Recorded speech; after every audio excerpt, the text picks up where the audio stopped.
I actually went in thinking, oh my goodness, they gave away the whole movie in this trailer. But then when we sat there, it was like, oh, this is happening. Oh, this is a relationship. That's complicated. Hi, I'm Teresa. Welcome to Cocoon Cast, where we deep dive into movies and discuss all things cinema. Hi, I'm Rebecca. Today we'll be discussing the new movie, She Came to Me. Rebecca, let's get started. Everyone's eyes and ears are on Stephen Latham as he attempts to eclipse his creative success once again. Desperate for a creative breakthrough, he finds inspiration in the arms of a mysterious tugboat captain, much to the chagrin of his wife. Wow, Rebecca, tell our cinema community why you chose this movie. I didn't know this movie existed until the box showed us the trailer, and I was just hooked. It looked funny, it looked snappy, basically everything The Kill Room wasn't. Yes, earlier review. I agree with you. I had not heard of the movie. I didn't know it was coming out. As you said, once we saw the trailer and the actors... The casting looked great, right? Marissa Tomei is in it, and our buddy Peter Dinklage. Snarky Peter Dinklage, always a good time. Well, and I laughed. Him alone was enough for me to go, I want to see this movie. And obviously a box favorite is Anne Hathaway. She's in the movie as well. I was excited to see it. It really has a funky little premise. Tugboat captain, Peter Dinklage is... He's an opera composer. He is. He's an opera composer and just in pain, in angst. Is he all right? He had a total breakdown after his last opera. I can't do this. There's so much anguish. There's like an undercurrent of anguish just threading itself through this movie. But it's not depressing. It didn't feel depressing to me. It was almost like you're guilty because you're laughing at different things that, he's in angst. Anne Hathaway, extremely obsessive compulsive psychiatrist. I'm suffering from a temporary blockage at the moment. No, turn it back on. G-flat. All parts of it were funny.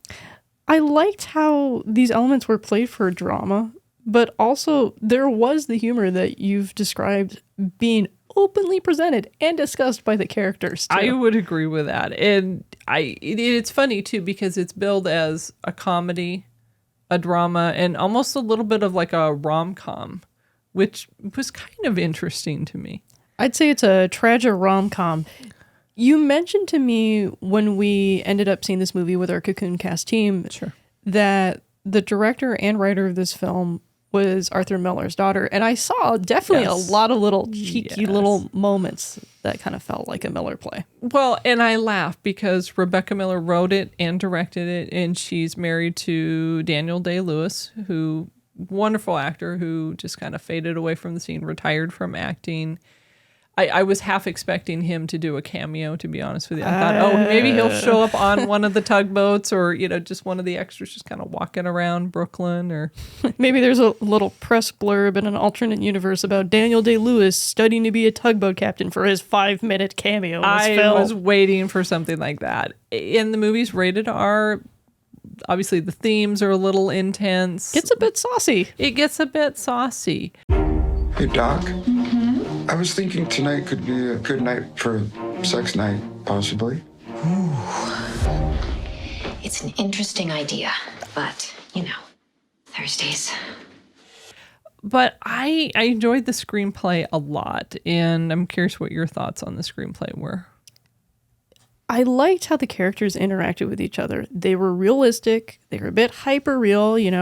Nobody usually comes up with comebacks in real life that fast. But it was still enjoyable. It was smart. It felt a little bit long to me. I can see that. But not like in a boring way. It just felt a little bit tighter, may have, like you said, allowed it to be a little bit snappier. I appreciated that there were several stories just paralleling one another, and it wasn't over here, over here, over here. It was this person knows this person, and ironically, oh my goodness, this person knows this person, and there's overlap, and I appreciated that, and there weren't flashbacks as the typical or so obscure. You really could see how all of these people could be intertwined together. You could also see how their relationships had layers with one another, That's which a good point. Thought was a nice, neat little writing trick. it's so easy just to go, this person knows this person, therefore they know this. It was shown in the dialogue, not necessarily, oh, so-and-so knows so-and-so. It felt natural. It felt like an extension, not an info dump. Well, and it was unexpected to me how some of these people interconnected. And of course, everyone's saying, how in the world does the tugboat captain know a opera composer? Well, you must see the movie to find out such things. The trailer is also very sneaky. You don't see everything in this movie in the trailer. That is true. And the directing, I loved the directing, to be honest with you. I thought it was smart, and you had made a few comments about the camera work. Did you want to share with our cinema community? One of the things that I really appreciated about Miller was Miller took the time to use square ratio when it was the slice of life moments. And for the more cinematic, the more romantic, the epic moments, you have a widescreen ratio going on. Well, and that takes a quality director and someone that I think has a vision. Well, also the mastery of space in this film. That is true. That is true. Well, and some scenes, I think, lent themselves to smaller, right? In the tugboat, lent themselves to smaller, more confined spaces. However, they felt intimate, I believe, when they needed to, meaning they were pulled in a little bit more, but then spread out. But it felt very unintrusive is the word that I keep thinking about. It didn't feel like someone was walking around with a camera. It didn't feel forced. It felt very relaxed, despite lots of things happening. I feel like Miller really paid attention to Wes Anderson's Grand Budapest Hotel because they also use this technique.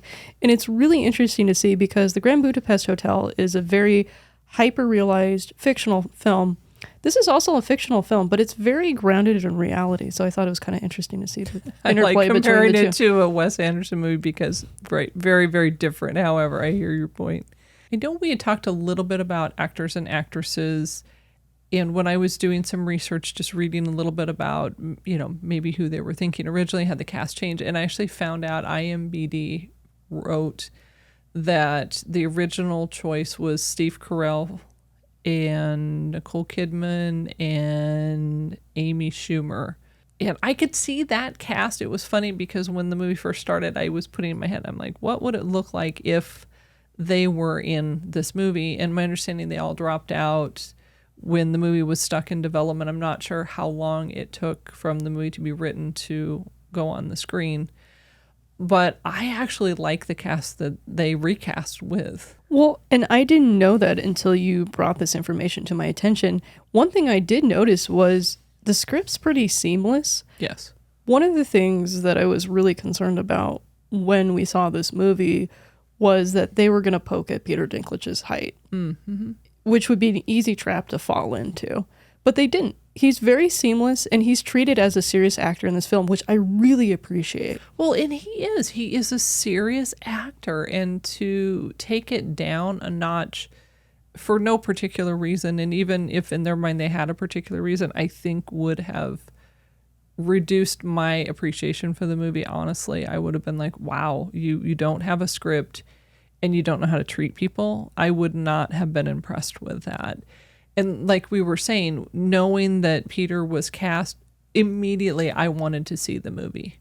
And then Marissa Tomei, she's funny in this movie. I enjoyed her. She's a love romance addict, but it wasn't obnoxious. I mean, you don't kill men and eat them, do you? Well, I haven't yet. They treated her very humanly. I was really impressed with Tomei's character being treated with gravity by not only the other characters, but also just by the choices that were made in the writing and the directing. You know I can't resist a romantic story, even if I'm not in it. I appreciated the fact that her diagnosis, and she'd said that she'd been diagnosed as a love sex addict. I appreciated the fact that it didn't overwhelm the story. It didn't overwhelm her. It was one aspect of her character. You didn't take this wild detour into choices that she's made. It was just, this is how it informs my decisions, and that just goes with it. It did, and it made sense within the story. And I didn't feel that anything, even Anne Hathaway being a psychiatrist, a few little jokes here and there that were kind of cute, like, oh, how did that make you feel? And, one of her patients laying on the couch. However, it didn't it didn't take over that either. It just seemed like each part was enough to understand the character a little bit more, have some empathy for the character, inform their choices, as you had said. But beyond that, it just was part of the story. Do we have any questions from the box? You mentioned in your review that the trailer was missing some large story arc pieces. Did you enjoy those arcs, or do you think they should have stuck with what was shown in the trailer? I don't want our cinema community to mistake our not talking about these arcs to say we don't like them. I enjoy them, and I think they fit rather cohesively for the pieces that are seen to the general public without seeing this film. Well, and I thought it was actually funny because what was shown in the trailer, that was a very strong story arc. It wasn't an afterthought. It wasn't small. However, the fact that there were other unexpected, because I actually went in thinking, oh my goodness, they gave away the whole movie in this trailer. But then when we sat there, it was like, oh, this is happening. Oh, this is a relationship. That's complicated. And so I actually appreciated the fact that they didn't give it all away. And the other story arcs to me were creative and interesting. And they didn't feel like story arcs that I have seen often. Well, often do you see tugboat, captains hanging out with composers married to psychiatrists? Not often. However, that being said, I think they were pretty smart. I'd be curious to see if our cinema community has experienced a film that's kind of thrown them off from the trailer. Is there a whole other subplot in the movie that you weren't expecting? Let us know. Rebecca, it is that time of the show where I have 5 moths singing, not so much dancing. On a scale of 1 to 5, what would you rate She Came to Me movie? This is a 3-month movie for me. All right, number 1 reason for a 3-month movie. I know you said some of this was unpredictable for you. Some of this was tremendously predictable for me, but I did enjoy the ride. All right, 3 is worth a watch. I think it's worth a watch. You want a cute little date night movie? This is the cute date night movie. With a dark subheading. I would say it's 3 and a wing for me. Better than average, smart dialogue, great acting in my mind. I think it's a great date night movie. However, I would go see it opening weekend. We saw it opening weekend. I think our cinema community would enjoy it, especially if you like the actors, if you're looking for something a little bit different. And there are some serious themes to it. However, it's interesting. There were a few things that in my mind were predictable you didn't see coming. There were some things that you thought were predictable that I didn't see coming.